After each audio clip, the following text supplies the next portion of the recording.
So hi guys, நான் உங்கள் APD. ரொம்ப சோகமாக இருக்குங்க. ஏன்னு கேட்டிங்கன்னா ஜனநாயகன் அப்படிங்கிற ஒரு படம். இது எத்தனை பேருக்கு எமோஷன்னு தெரியாது. எனக்கு ஒரு பயங்கரமான ஒரு எமோஷன் தான். ஏன்னா தளபதியோட கடைசி படம். தளபதி இந்த ஃபிலிமோட கேரியர் விட்டு போகிறாரு. அது மட்டும் இல்லாமல் ஒரு நிறைய மிக்ஸ்ட் ஆஃப் எமோஷன்ஸோடு நான் இந்த படத்தை பார்க்க போகிறேன். இந்த படத்துக்கு தடை அறிவிச்சிட்டாங்க. சரி, என்ன அப்துல்லே ஃபீல் பண்ணுறியா அப்படின்னு கேட்டால் பயங்கரமாக தான் ஃபீல் பண்ணுறேன்.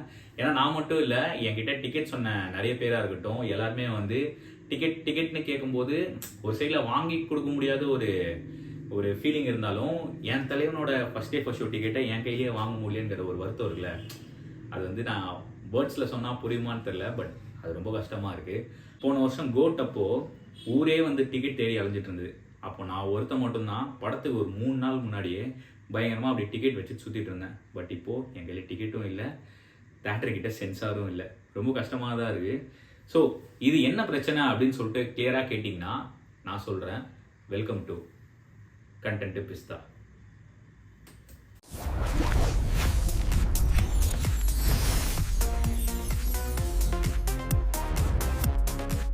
இந்த கேஸோட ஹியரிங்கை ஸ்டார்ட் பண்ண போகிறது யாருன்னு சொல்லிட்டு பார்த்தீங்கன்னா ஜஸ்டிஸ் பிடி ஆஷா அவங்க.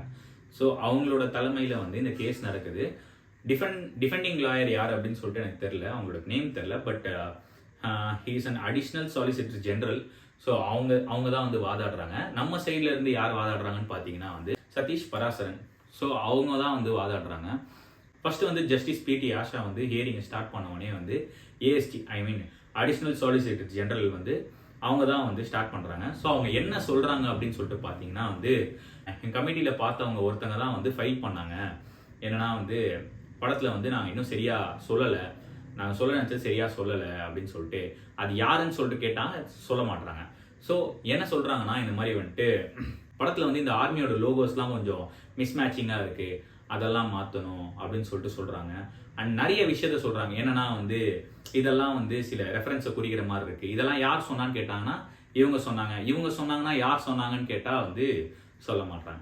நெக்ஸ்ட் பார்த்தீங்கன்னா ஜட்ஜ் கேட்குறாங்க, சிபிஎஃப்சிக்கு யார் இது கொடுத்தது இந்த அதிகாரம். ஏன்னா எக்ஸிஸ்டிங் மெம்பர்ஸ் இருக்காங்க, அவங்களே பார்த்துட்டு வீடியோ ரெக்கார்ட். ஏன்னா ஃபர்ஸ்ட் என்ன ஆகுதுன்னு சொல்லிட்டு பார்த்தீங்கன்னா, இந்த 5 பேர் இருக்காங்களே, இந்த 5 பேர் என்ன பண்ணுறாங்கன்னா இந்த ரெக்கார்டட் இந்த சேஞ்சஸ்லாம் சொல்கிறாங்க. ரெக்கார்டட் சேஞ்சஸ் எல்லாம் பண்ணி சொல்கிறாங்க. நம்ம சைடில் இந்த டிசம்பர் ஸ்டார்டிங்லேயே சப்மிட் பண்ணிட்டோம். டிசம்பர் ஸ்டார்டிங் சப்மிட் பண்ண உடனே அவங்க கொஞ்சம் அந்த சேஞ்சஸ்லாம் இருக்குது.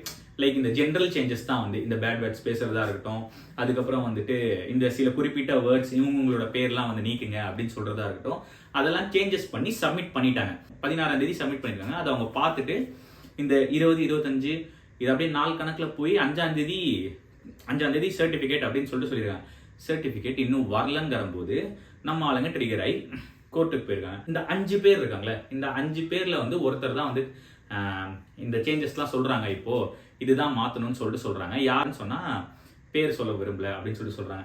அதுக்குதான் ஜஸ்டிஸ் பிடி ஆஷா என்ன சொல்றாங்கன்னா, இந்த 5 பேர் பார்த்துட்டு கமெண்ட் கொடுத்ததுக்கு அப்புறம் யார் இந்த சிபிஎஃப்சிக்கு அதிகாரம் கொடுத்தது, திரும்ப இந்த ரிவைஸ் கமிட்டிக்கு அனுப்பலாம் அப்படின்னு சொல்லிட்டு கேட்கும்போது அவங்க என்ன சொல்றாங்கன்னா, சேர்மன் தான் டிசைட் பண்ணுவாங்க. சேர்மன் டிசைட் பண்றதா எல்லாமே சேர்மனுக்கு அது சாட்டிஸ்ஃபைட் ஆகல அப்படிங்கிற போது வேற ஒரு ரிவைசிங் கமிட்டி கிட்ட கொடுத்து அதை சேஞ்சஸ் பண்ண சொல்லலாம்.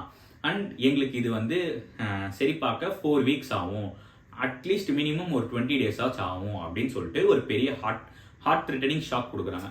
ஸோ இதுபடி பார்த்தா ஆனால் நம்ம சைடில் கரெக்டாக தான் சப்மிட் பண்ணியிருக்கோம். அதுக்காக என்ன சொல்கிறாங்க, இந்த மாதிரி சேர்மன் டிசைட் பண்ணாதான் எங்களால் எதுவாக இருந்தாலும் பண்ண முடியும். சேர்மனுக்கு சாட்டிஸ்ஃபைட் ஆகலைன்னா எங்களால் எதுவும் பண்ண முடியாது அப்படின்னு சொல்லிட்டு சொல்கிறாங்க. அண்ட் என்ன சொல்கிறாங்கன்னா, நாங்கள் திருப்பூர் இப்போ இதை இது இல்லாமல் இந்த கமிட்டி இல்லாமல் ஒரு புதுசாக ஒரு 4 மெம்பரை அரேஞ்ச் பண்ணி நாங்கள் அவங்க கிட்ட அனுப்ப போகிறோம். அவங்க பார்த்துட்டு எப்படி இருக்குன்னு அந்த என்னென்ன சேஞ்சஸ் பண்ணணும்னு சொல்லுவாங்க, அதுதான் ஃபைனலாக இருக்கும் அப்படின்னு சொல்லிட்டு சொல்கிறாங்க. இது நாளான்னைக்கு படம் ரிலீஸ் ஆகுது. ஆனால் இன்னைக்கு இந்த ஸ்டேட்மெண்ட் வைக்கும்போது ஒரு கேள்விக்குறியாக தான் நிற்கிது. அண்ட் முக்கியமான ஒரு விஷயம் என்ன சொல்கிறாங்கன்னா, கோர்ட்னால நாங்கள் பண்ணுற இந்த ஆக்ஷன்ஸை தடுக்க முடியாது, ஏன்னா இது லா.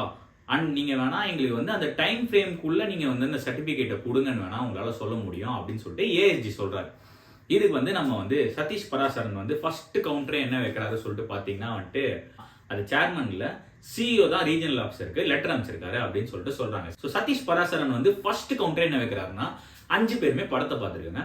படத்தை பார்த்துட்டு 5 பேருமே வீடியோ ரெக்கமெண்டேஷன்ஸ் வச்சிருக்காங்க. இந்த வீடியோ ரெக்கமெண்டேஷன்ஸ் வச்சவங்க எப்படி கம்ப்ளைண்ட் ஃபைல் பண்ணுவாங்க?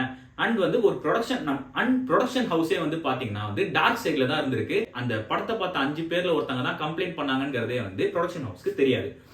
எப்படி கம்ப்ளைண்ட் பண்ணலாம் அப்படின்னு சொல்லிட்டு. அண்ட் இன்னொன்னு ஒரு முக்கியமான ஒரு விஷயம் என்ன சொல்றாருன்னா, ப்ரொடக்ஷன் சைட்ல இருந்து 500 கோடி ரூபாய் போட்டாங்க. போட்டுட்டு ஊருக்கே சொல்லியிருக்காங்க ஜனவரி 9ஆம் தேதி தான் படம் ரிலீஸ் அப்படின்னு சொல்லிட்டு இப்போ வரைக்கும் சர்டிபிகேட் கொடுக்கலாம் எப்படி அப்படின்னு சொல்லிட்டு ஜஸ்டிஸ் ஆஷா கிட்ட ஒரு வாதம் வைக்கிறாங்க.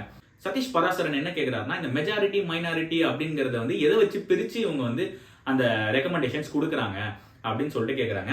அந்த படத்தை 5 பேர் பார்த்து யூஏ சர்டிபிகேட் கொடுத்ததுக்கு அப்புறம் இல்ல எனக்கு சாட்டிஸ்ஃபைட் ஆகல, நான் திருப்பும் இன்னொரு 5 பேர்கிட்ட அனுப்புறேன்னு சொல்றது எந்த விதத்துல நியாயம் அப்படின்னு சொல்லிட்டு கேக்குறாங்க. அண்ட் ஜஸ்டிஸ் ஆஷா அவங்களுமே என்ன கேக்குறாங்கன்னா, ஆமா இது கரெக்ட் தான், நீங்க தான் ஆல்ரெடி வந்து 5 பேர் பார்த்துட்டாங்களே, சேர்மன் எப்படி டிசைட் பண்ண முடியும், திருப்பி இன்னொரு 5 பேர் பார்க்கணும் அப்படின்னு சொல்லிட்டு சேர்மன் எப்படி டிசைட் பண்ணலாம் அப்படின்னு சொல்லிட்டு கேக்குறாங்க. சதீஷ் பராசரன் என்ன சொல்றாருன்னா, இந்த சினிமாட்டோகிராஃபி ரூல்ஸை வந்து ப்ராப்பரா வந்து இவங்க யூஸ் பண்ணாம மிஸ்யூஸ் பண்றாங்க அப்படின்னு சொல்லிட்டு சொல்றாரு. ஜஸ்டிஸ் பிடி ஆஷா வந்து சொல்றாங்க, இவங்க வந்து சதீஷ் பராசரன் சைட்ல இருந்து வந்து ஒரு ரிக்வஸ்ட் மாதிரி வைக்கிறாங்க, மூவியோட சர்டிபிகேட் ரிலீஸ் பண்ண சொல்லி.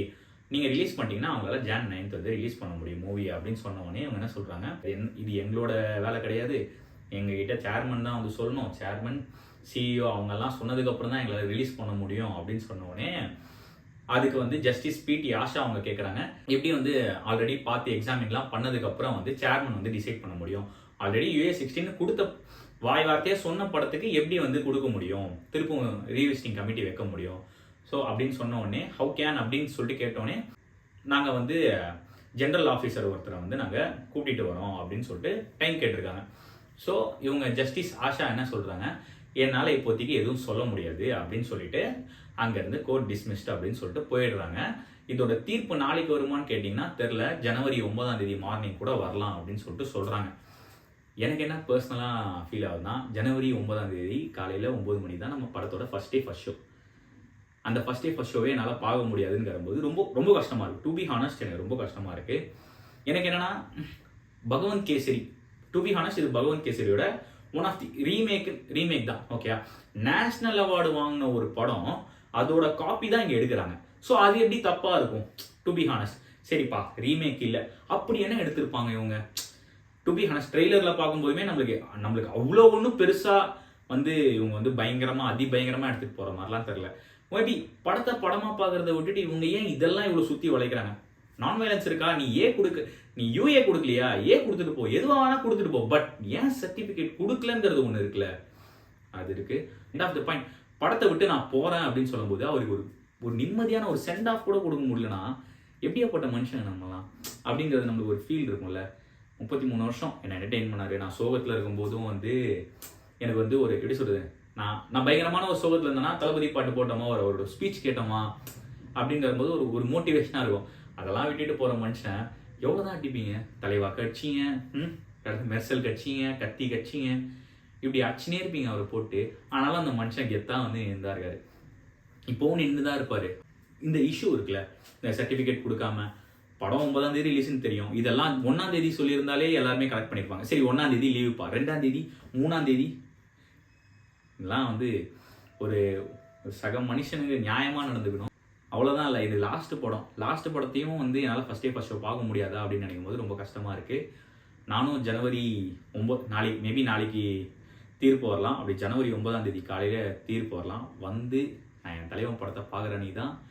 எனக்கு பொங்கலாக இருக்கட்டும், தீபாவளியாக இருக்கட்டும், நான் வந்து முஸ்லீம் தான், பட் நான் பொங்கலும் செலிப்ரேட் பண்ணுவேன், தீபாவளியும் செலிப்ரேட் பண்ணுவேன், எல்லாமே செலிப்ரேட் பண்ணுவேன். எனக்கு பொங்கலோ தீபாவளியோ எதுவோ அது என் தலைவன் படம் ரிலீஸ் ஆகிற நீ தான். ஐ ஃபீல் சேட் ஃபார் விஜய்னா. Love you all. Until next Jananayagan review போடுற வரைக்கும் உங்ககிட்ட இருந்து விடைபெறுவது உங்கள் ABD.